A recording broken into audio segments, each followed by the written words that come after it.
أعوذ بالله من الشيطان الرجيم. بسم الله الرحمن الرحيم. ويشفي صدور قوم مؤمنين وشفاء لما في الصدور.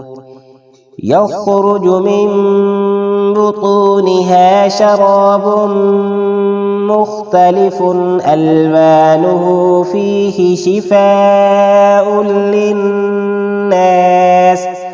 وننزل من القرآن ما هو شفاء ورحمة للمؤمنين. وإذا مرضت فهو يشفين. قل هو للذين آمنوا هدى وشفاء